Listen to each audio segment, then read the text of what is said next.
পঞ্চায়ত নিৰ্বাচনৰ পূৰ্বে কংগ্ৰেছ জিলা পৰিষদৰ এগৰাকী প্ৰাৰ্থীৰ বিৰুদ্ধে প্ৰতিবাদ। নগাঁও জিলা আয়ুক্ত কাৰ্যালয়ৰ সন্মুখত বিজেপি কৰ্মীৰ প্ৰতিবাদ। কংগ্ৰেছ প্ৰাৰ্থী বাবুল আলীৰ বিৰুদ্ধে বিজেপি কৰ্মীৰ এই প্ৰতিবাদ। কংগ্ৰেছ প্ৰাৰ্থী বাবুল আলীৰ মনোনয়ন পত্ৰ বাতিল নকৰাৰ বাবে বিজেপি কৰ্মীয়ে প্ৰতিবাদ সাব্যস্ত কৰে। বাবুল আলীয়ে মনোনয়ন পত্ৰৰ সৈতে ভুৱা চাৰ্টিফিকেট দাখিল কৰাৰ গুৰুতৰ অভিযোগ উত্থাপন হৈছে। বাবুল আলীৰ বিৰুদ্ধে হাতে হাতে প্লে কাৰ্ড লৈ বিভিন্ন শ্লোগান দি প্ৰতিবাদ কৰে বিজেপিৰ কৰ্মীয়ে। মানে আমাৰ ডিঙৰ লহকৰ জিলা পৰিষদৰ বাবুল আলী কংগ্ৰেছ প্ৰাৰ্থী তেখেতৰ শিক্ষাগত অৰ্হতাৰ ওপৰত জালিয়াতিৰ অভিযোগ উত্থাপন হৈছে। সেইটো অলৰেডি ইলেকশ্যন কমিশ্যনক জনোৱা হৈছে, আমাৰ ডিচি অফিচতো কমপ্লেইন দিয়া হৈছে, SP মহোদয়কো জনোৱা হৈছে। গতিকে তেওঁ যে বাহিৰত পঢ়ি আহিছে, তেওঁ ৰাইজে উত্থাপন কৰিছে তেওঁৰ বস্তুটো সম্পূৰ্ণৰূপে মিথ্যা আৰু ভুৱা। গতিকে লহকৰ ডিঙৰ লহকৰ জিলা পৰিষদ, ঠিক আছে। তেওঁ পাঞ্জাৱৰ মোহালি বুলি কয় তেখেতৰ পৰা লৈছে, তাৰ হাই ছেকেণ্ডেৰী বৰ্ড যিটো, আৰু মেট্ৰিকটো কৰিছিলে তেওঁ দিল্লী। গতিকে আমি জানো তেওঁৰ নথিপত্ৰ ভুৱা। গতিকে তেওঁ যে বাহিৰত পাঞ্জাৱৰ পৰা HS কমপ্লিট কৰিছে, সেই বস্তুটো বাহিৰত পঢ়িলেও আমাৰ অসম গভৰ্ণমেণ্টৰ পৰা তেওঁ বস্তুটো সত্যতা প্ৰমাণ কৰিব লাগিব।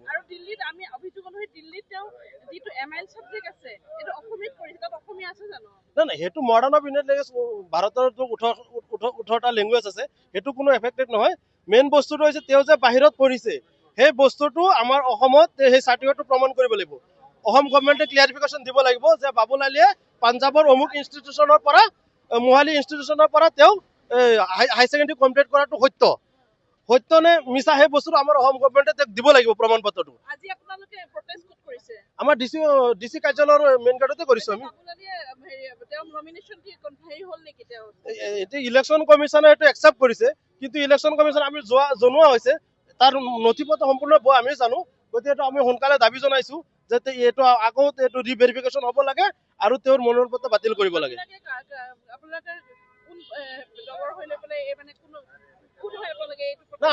আমাৰ ভাৰতীয় জনতা পাৰ্টি, আমাৰ বিজেপিৰ পৰা আমাৰ দাবী জনাইছো তেওঁৰ মনোনয়ন পত্ৰটো বাতিল কৰিব লাগে আৰু তেওঁৰ শিক্ষাগত অৰ্হতা ভুৱা। স্থানীয় ৰাইজেও প্ৰটেষ্ট কৰিছে, আৰু আপোনালোকে এইটো চাব পাৰে। চাওক, যদি বাহিৰৰ পৰা তেওঁ চাৰ্টিফিকেট শিক্ষাগত অৰ্হতা অৰ্জন কৰিছে, এইটো আমাৰ অসম গভৰ্ণমেণ্টে তেওঁ ক্লিয়াৰিফিকেশ্যন দিব লাগিব। তেওঁৰ চাৰ্টিফিকেটটো ভুৱা, সত্য নে মিছা, এই বস্তুটো দিব লাগিব। এইটো RTI জৰিয়তে ইয়াত লিখা আছে, আপুনি চাওক।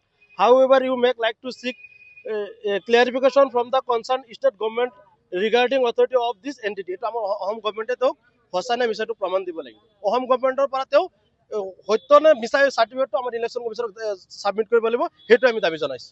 আৰু ইলেকশ্যন কমিশ্যনে সেইটো সোনকালে তেওঁৰ ওপৰত তদন্ত কৰিব লাগে আৰু তেওঁৰ চাৰ্টিফিকেটটো তেওঁৰ অসম গভৰ্ণমেণ্টৰ যিটো প্ৰমাণ পত্ৰ দিব, সেই প্ৰমাণ পত্ৰটো গ্ৰহণ কৰিব লাগে, সেইটোৱে জনাইছো। Bureau report, any Bharat 24।